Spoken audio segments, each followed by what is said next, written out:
over the place out here, but this is just one young one coming up. You can see the leaves. It's got a certain type of leaf, and it's also, the stem has kind of an almost translucent green look, and they're a whole lot easier to recognize when they get big and start having the blooms.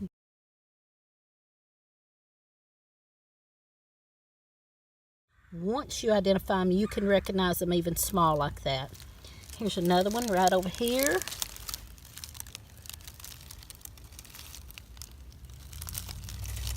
They have a really light green look, almost oh gosh, almost a neon green, bright green.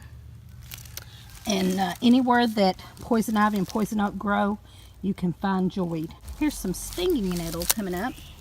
It's still fairly young, which is good. I like to get it young like that. It kind of has a distinct look. There are some other plants that look like that, so you got to do your homework on that. Has the rigid leaves.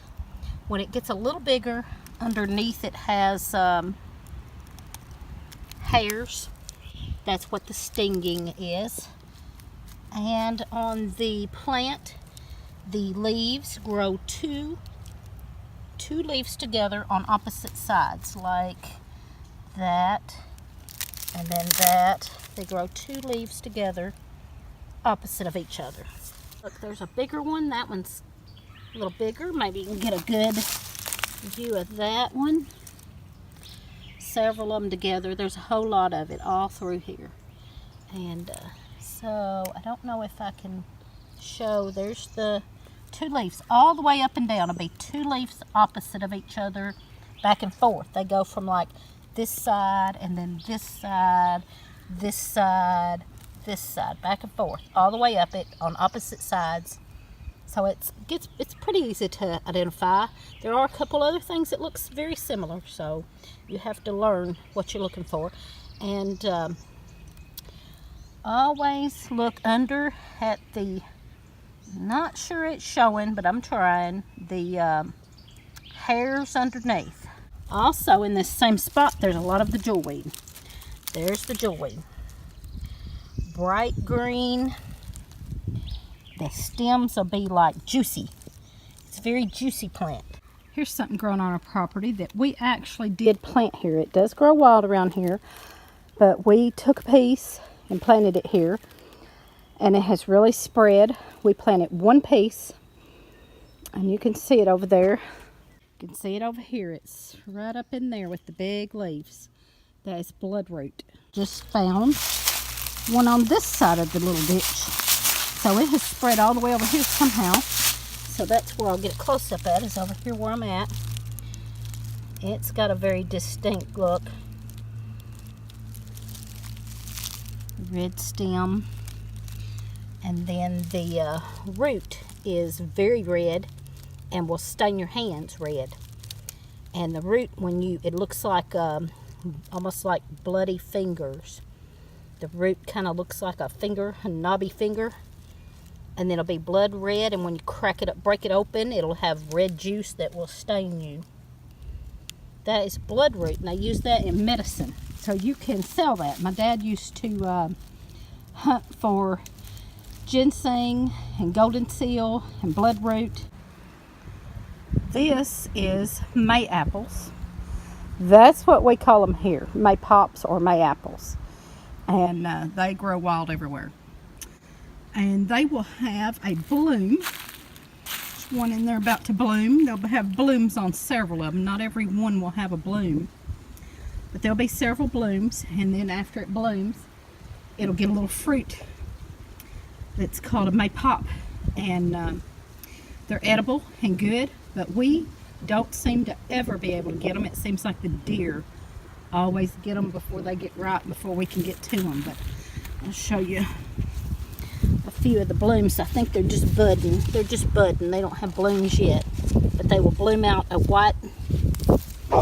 pretty little white flower. It'll have a pretty little white flower, and then after the flower is gone, it'll have a edible May pop.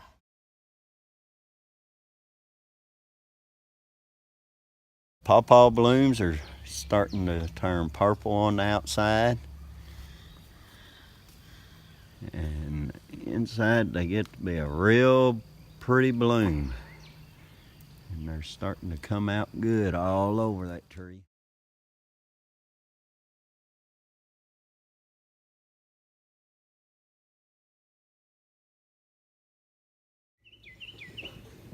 There's some of the purple dead nettle. I'll pick some of that on my way back to the house to put in salad tonight. That grows everywhere. You can find that everywhere. Now there is something that looks a little similar, but you'll know it.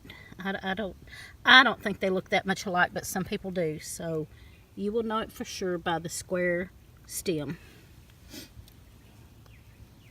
We came down here last year.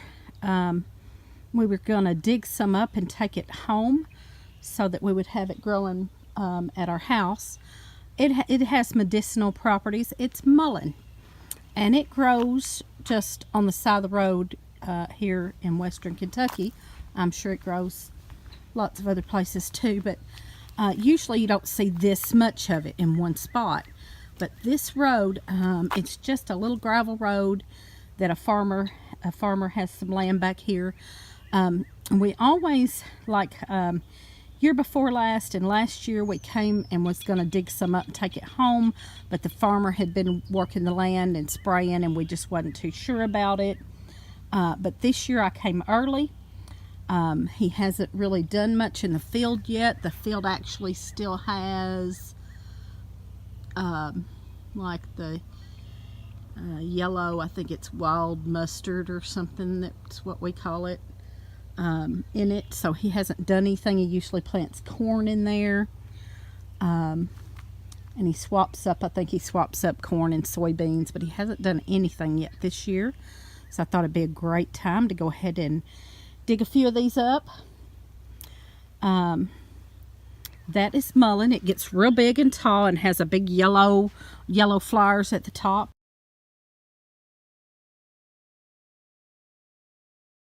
But this is early, just coming up. That's the biggest one. Most of them are still kind of small, but it grows all the way down through this little road here. And it's not a lot of traffic back here, so I'm not worried about it being on the side of the road, because it's just a little gravel road that a couple of farmers use. So I'm going to go ahead and dig me a couple of little pieces of that up and take it home and plant it at the house so we have it for medicinal purposes. I got my mullein home. I just got three. I got 3 pieces of it. Brought them home, planted them here. They look a little wilted, but that's just because I just dug them up, brought them home, and we planted them, but we've watered them good, so they'll perk right back up. Rachel at Spend Smart Live Happy, she invited anyone to join this foraging collaboration for Mother's Day, and I appreciate her inviting me. I love foraging, so I was happy to do this video. Also, Homestead Tessie is doing this collaboration, so I will link those in the description below. And anybody else that gets in on this collaboration, be sure you go watch them. And y'all give us a thumbs up, a comment, and subscribe. And go watch Rachel at Spend Smart Live Happy. And go watch Tessie at Homestead Tessie and watch their foraging videos also. Thank you.